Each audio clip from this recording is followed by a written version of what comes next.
Our panelists, Tim Carne, Washington Examiner, Congressman Barry Loudermilk, Jonathan Riches, Goldwater Institute, and Jonathan Small, Oklahoma Council of Public Affairs. Our moderator is Charlie Kirk of Turning Point USA.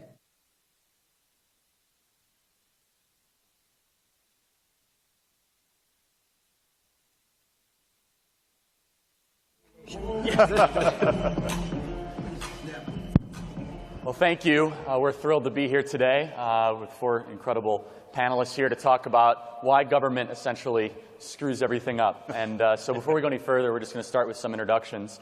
Jonathan, why don't you just kick us off? Jonathan Small. I'm the president of the free market think tank in Oklahoma, the Oklahoma Council of Public Affairs.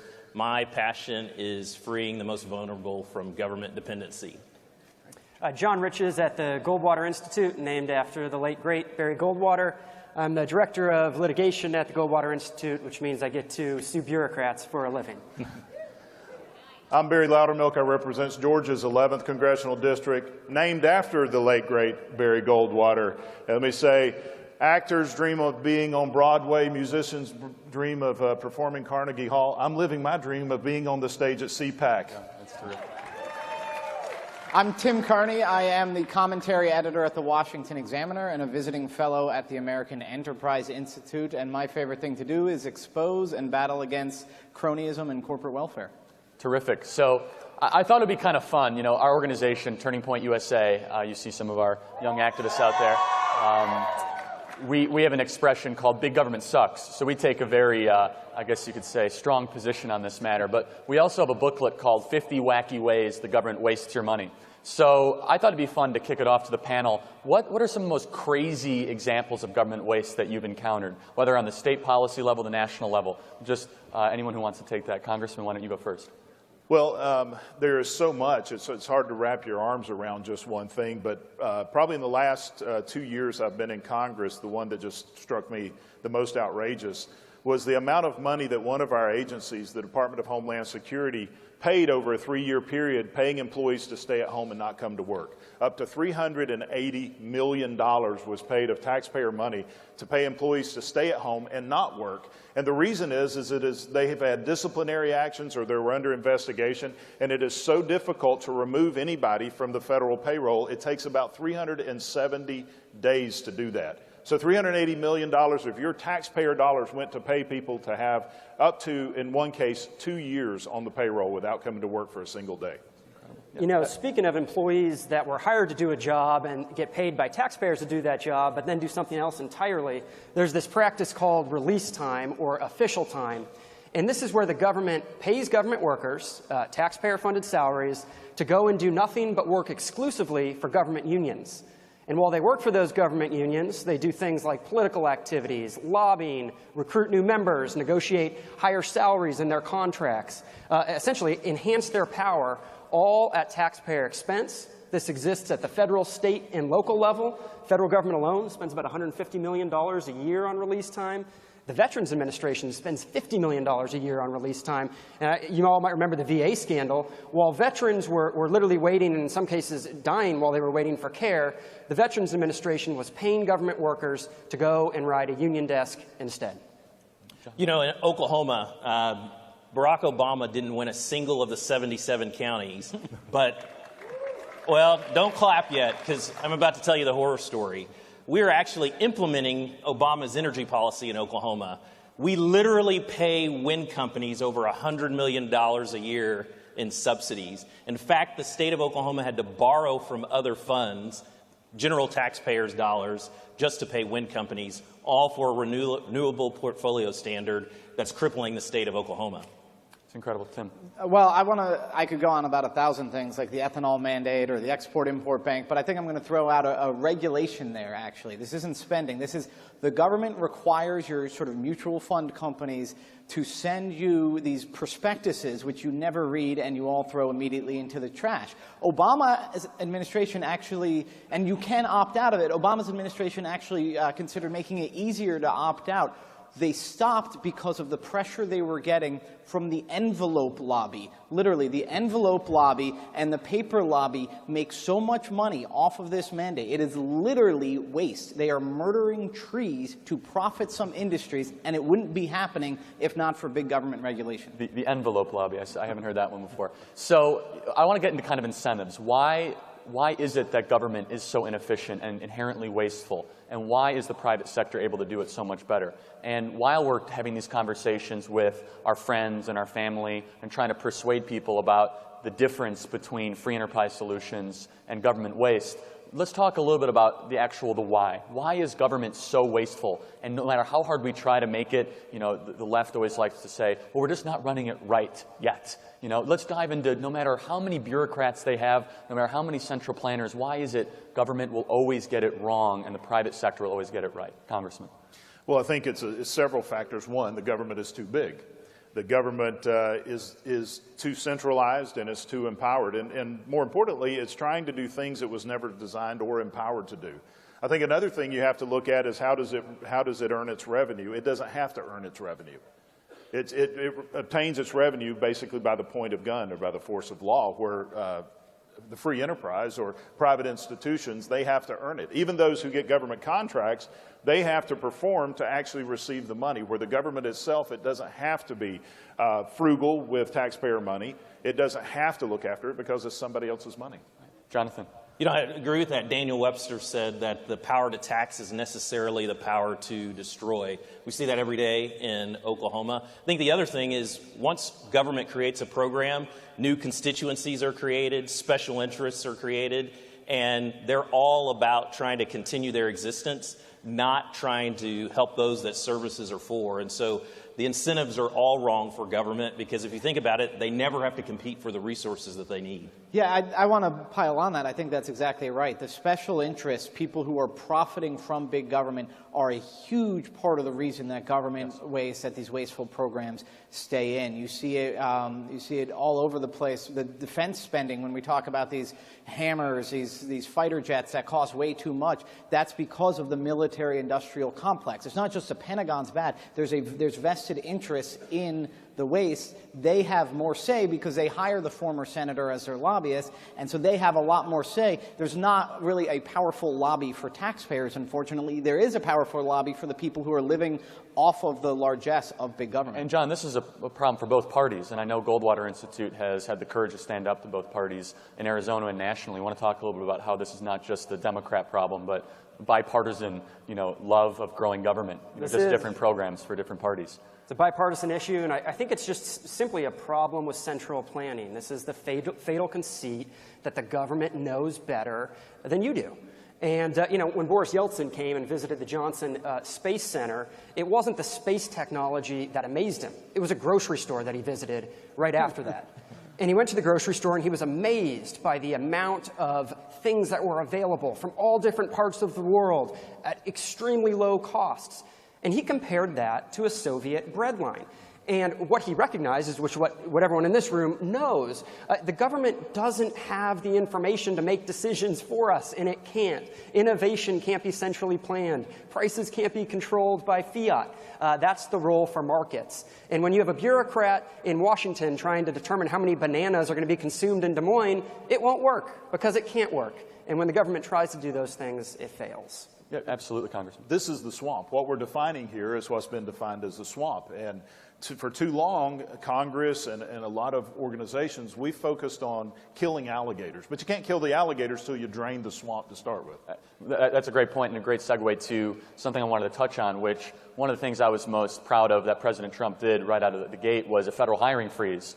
And I think it's really interesting. You can make a compelling argument that government is much smaller today than it was when he signed that order because every day over 200 government bureaucrats retire and we're not replacing those bureaucrats. So government's already smaller without Congress actually doing anything. So I think we should all give President Trump recognition for that. But we have to realize that with every bureaucrat, it's not just that fixed cost. It's the pension cost. It is the travel cost. It is the housing cost. It is also the cost they put on the economy, too. We can't forget it's not just the $85 hammer or the Boeing 737 that's way too expensive that we're paying for, but it's also the cost that they're putting on the economy, which I know that you're dealing with in Oklahoma with regulation. So, Jonathan, I'd love to have you talk about not just the cost that we're spending, but it's the hidden cost of the regulation that they're putting on business that makes the cost of production even more expensive for the private sector. No, you bring up a really good point, Charlie. I mean, in Oklahoma, so Oklahoma determined that Obamacare's Medicaid expansion wasn't the right direction for us. But for the last 5 years, our Medicaid agency has spent time trying to force Obamacare's Medicaid expansion on Oklahoma. They've literally grown the rolls of our Medicaid program 124% over the last 2 decades, grown our state share costs by 556%, all while asking Oklahomans for more money. And I think this goes to the problem is that policy matters and your ideology matters. You either tend to believe that humans are the ones that can best help themselves flourish, or that government is, and so many government bureaucrats really believe that it's government why people flourish, and it's generally individuals left up to their own that are going to cause problems. Right. Tim, I know we talked about this a little bit before, but just the distinction of how government approaches a problem, whether it be the VA or transportation, how the private sector approaches a problem. Do you want to touch a little bit on that? Well, I mean, the biggest difference, and that was already hinted at, was are we going to rely on the wisdom and the sort of, we're going to get enough data and we're going to get enough smart people and we're going to make a big decision, or is it going to be dispersed decision making? And the key is that in the private sector, it's not that CEOs are smarter than our government executives, it's that there's competition. And all these different CEOs, the ones who have the wrong ideas, guess what? Their company goes out of business, or they adapt and they see what the good guys are doing. It's not that there's more wisdom in the private sector than in the government sector. It's that there's competition in the private sector, and that doesn't exist in the government sector. Right. Congressman, do you have a thought on that? Well, yeah, I mean, if you look at the purpose that a lot of these bureaucracies exist, is not to do the mission that they're doing, but it's to protect their institution. It's not to serve the American people. Originally, a lot of them were, but they have morphed into these big bureaucracies to where sometimes you have second and third generation bureaucrats who have never, ever worked within the industry that they're regulating. I tell people this way, a lot of these folks have only ever signed the back of a paycheck. They never, ever have signed the front of the paycheck. So they don't know what it is that their regulation is doing. And something that he had mentioned earlier, we have to also look at the cost of these regulations on the individual taxpayer. The average American family pays over $15,000 a year in hidden regulatory taxes. That's money coming out of your pocket. You want to get this economy going, let's get the regulation off the backs of the businesses, which will get them off the backs of the individual taxpayer and put more money in their pocket. That's a great point. And when we communicate with young people on college campuses, a great example we use is how Uber broke the back of the taxi cab unions, which was essentially a pseudo-government monopoly. And people never thought, wow, I never knew transportation could be so cheap, so accessible, so quick, so accountable. And that's really the difference, because we just grew accustomed to, taxi cabs are always going to be hell and we just have to pay a lot for it. And all of a sudden, the private sector came and just disrupted that industry completely. So I want to use that as a segue. Absolutely, yes. Yeah. I want to use that as a segue. How can the citizens in this room and watching at home, how can we hold the government accountable to have those same sort of disruptions, those same sort of positive changes? And what concrete, tangible steps can all the amazing activists here do to enforce more free enterprise, private sector solutions as we look at just government regulation and government control one after the other? John, we'd love to have you start with that. Demand less from your government. Barry Goldwater said that his aim wasn't to pass laws, but to repeal them. And when you call your lawmakers and tell them stories about how government abuses have affected you, they will listen. So tell your story. If there is a law or a regulation that's preventing you from starting a business or speaking your mind or engaging with your community in a meaningful, effective way, notify your lawmakers of that. Notify the media of that, and tell your story, because there's real harm that's being done, and unless those stories get out there, nothing will be done about it. Jonathan, I know you run a state think tank where you're all about holding people accountable, and so please. No, I think a really important point is, the election was a great time. We should all be encouraged by that. But if you think about it as it relates to sports, when you pick your team, you're just starting. So all that's really happened for us is that the roster's been set. particularly at the state level. Politicians like for you to be completely focused on what's happening here in D.C., when often state government is working just as much against your interests, even as the federal government might be. So I would encourage people to now turn their attention to what's happening at your state houses. One of the examples of something that's moving across the country right now, the great next scourge for America is sugary drinks. You may have heard of it. If we don't put a tax on sugary drinks and reduce the amount of juice that people drink, we're all going to die, apparently. That's an area where citizens need to get involved and say, it's not government's job to determine what I eat or drink. It's government's job to get out of the way and protect property. So go ahead, please. I think that's great. And when I look at the threats to free enterprise and to the idea of limited government, a lot of times, again, I always come back to the fact that most of these bad laws wouldn't get into place unless usually a big business wasn't lobbying for it and benefiting from it. So we need to, while we're holding our politicians accountable, we also need to do what the left does well, which is they'll protest and boycott some company that does something they don't like. Guess what? If General Electric is lobbying to take away the regular light bulb so you have to buy the more expensive one, that's something where conservative free market consumers need to object. If some other company is lobbying for a subsidy, even if you want to have your hockey team there in Phoenix, and you shouldn't be lobbying for a subsidy. You have to know and oppose it so that they feel a cost. They feel a cost now for upsetting the left. They should feel a cost for using big government to profit as well. So, Congressman, I do a lot of traveling and talking to grassroots activists, young and old. And, they're so thrilled we won. But honestly, I feel a little impatience. People want to see government get smaller. They want to see the budget get balanced. Not to put you too much on the spot, but can you give us an update of when we're going to, start to see these reforms that, we were promised start to get implemented in the halls of Congress? Well, they're on the way. And one of the things you have to realize, the founders put into place a system of legislation that was slow, and it was purposely slow, because the idea of the founders was laws are an infringement upon liberty. And some of them are good. I mean, but every law is some type of infringement on liberty, and it should be very difficult to get those through. So our process is slow. It's purposefully slow. We have to honor the process. If we don't need to violate those constitutional principles as we go forward. But we also need to utilize every parliamentary procedure and everything that we can do to push it through. We're already seeing some of those go through. Something called the Congressional Review Act allows Congress to actually undo any executive policy or regulation that was implemented by the previous administration, and that time frame takes us back to June. We've already passed 10 of those. They're over to the Senate. We're expecting as soon as the Senate gets done with the confirmations, because of their time constraints there, they're going to start taking these up. You already see the president issuing executive orders.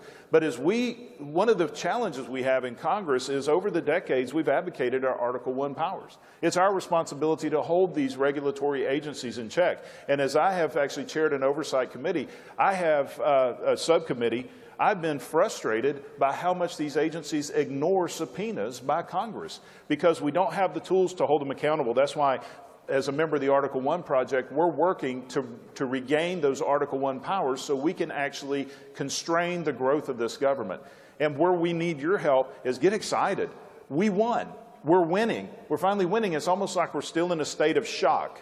We need to have that same fortitude and that same drive that we had over the last 8 years as we were fighting on defense.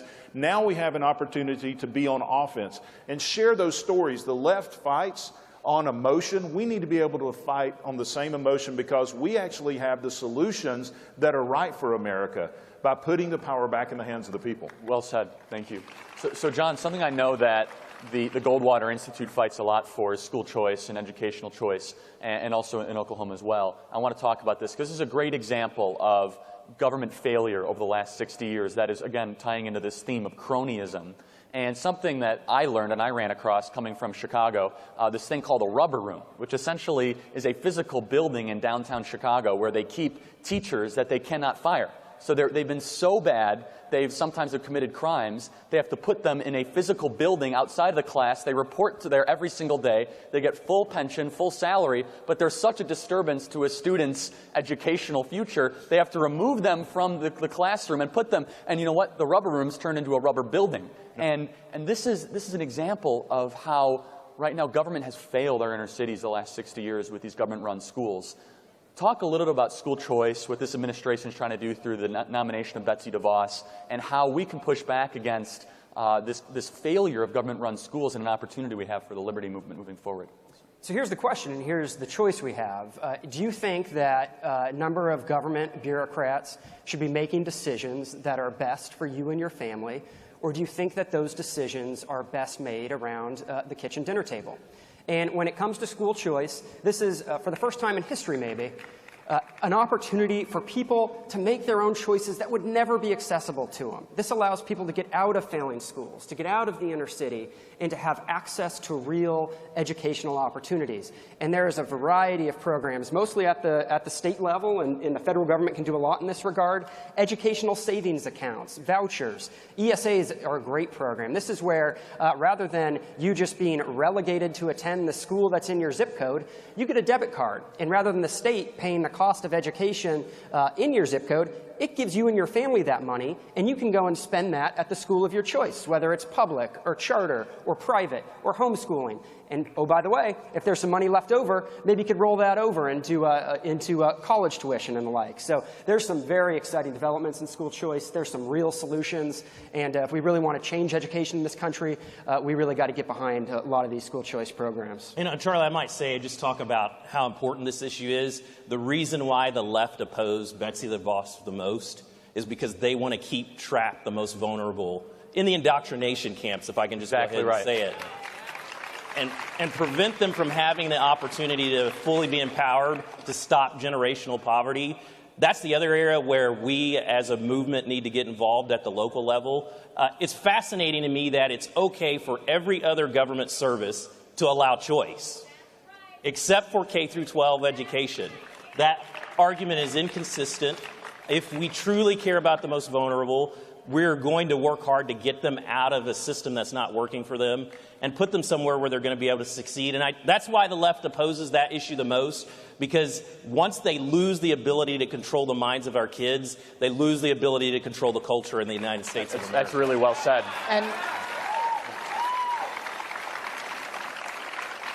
And one of the worst sort of counter arguments against school choice that we saw when they were opposing DeVos in the Senate was you had Congressman Chris Murphy from Connecticut. He says, "Well, I turned out great coming out of a public school, and I came out of a great public school too."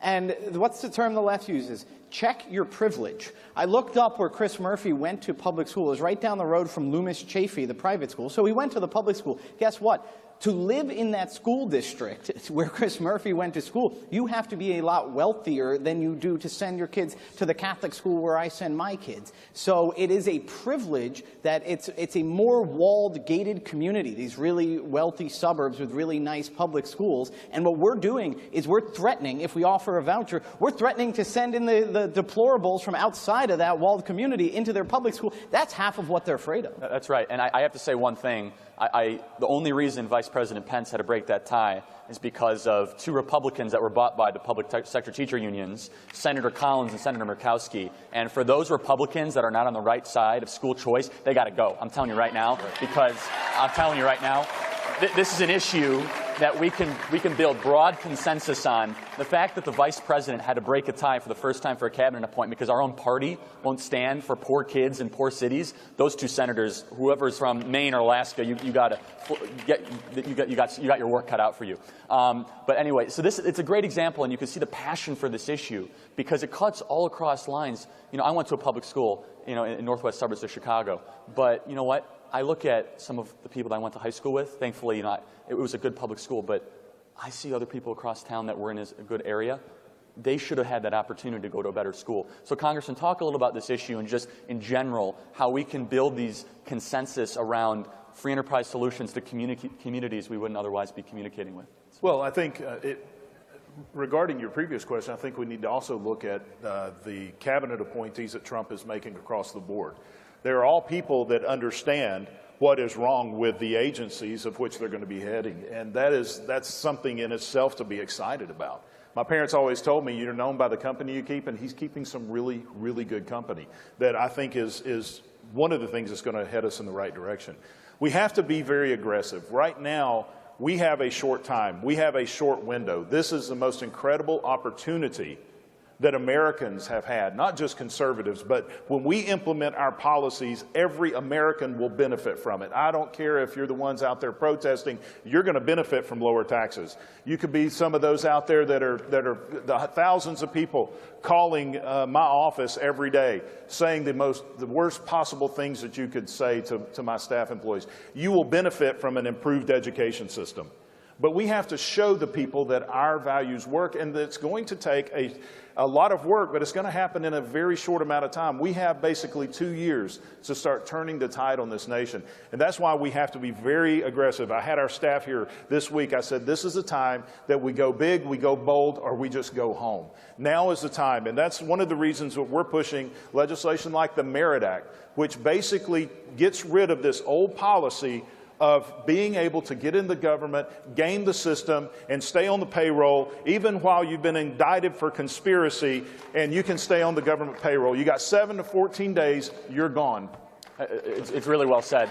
And you know, I think this really illustrates a broader point as we look to close the loop on this panel, is as all the people here in this room are looking, what can I do about this? Well, you know what? What if we all stormed town halls like Chuck Schumer's town hall and started saying, why don't you support school choice? Why don't you support these options? So, hey, the work is not yet done. We might have set the table properly. There was a great analogy or metaphor made earlier. I think, Jonathan, you made it earlier, where you said, we have all the troops in the right position. Now we have to go take the territory. And we have to have the courage to pass this legislation and to actually have the wherewithal to implement this meaningful reform. And so I would just love to get some closing thoughts to these activists out here, because all of us, we're on the front lines, and the activists here on the front lines, just kind of, what are your thoughts of what does success look like in the next 2 years? How can we gauge that success? How can we hold our elected officials accountable? Because we can't lose this opportunity. I mean, House, Senate, presidency, more state chambers ever controlled than another time, more governors' mansions across the country. I mean, we're never going to have an opportunity to implement reform like this. So I'd love Jonathan to kick it off, please. I think the first place where we would start is that for all of us, the next time you get an email from your public school administrator on government email telling you to oppose your state lawmaker trying to promote a school choice bill, let that lawmaker know that that offends you and that you're going to work to stop that kind of activity. I think the next thing is that I think all of us should commit to that over the next legislative session that we're going to take action on at least 3 pro-free market ideas. And when a lawmaker proposes that idea, we're going to call him and congratulate him and help push that among our own communities. And then when even our own people get out of line and do what they're not supposed to do. The governor in Oklahoma is trying to increase taxes by $2 billion on Oklahomans right now. We're leading that effort to stop her. If you're a friend of free markets, limited government, and individual initiative, we should support those people. If you're not, our goal is going to be to try to stop you and hopefully see that you don't return from office. John. Where do we see the greatest abuses of power? I think that's an important question, and I think it's also a question of accountability. And where we see the greatest abuses of power are those that are least accountable, which is oftentimes the regulatory state.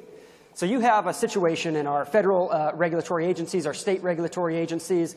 They make the rules, they investigate alleged violations of the rules, they adjudicate violations of the rules, and then, oh, by the way, if you ever take that administrative agency to court, that's some of what we do, the court's obligated to defer to what the agency did. That kind of sounds like something out of a Banana Republic. Doesn't sound much like the rule of law. So we need to support these efforts to rein in the regulatory state. Why don't we sunset these regulatory agencies and let them come to lawmakers and justify their existence and support reforms that can limit the size and scope of this unaccountable dark government?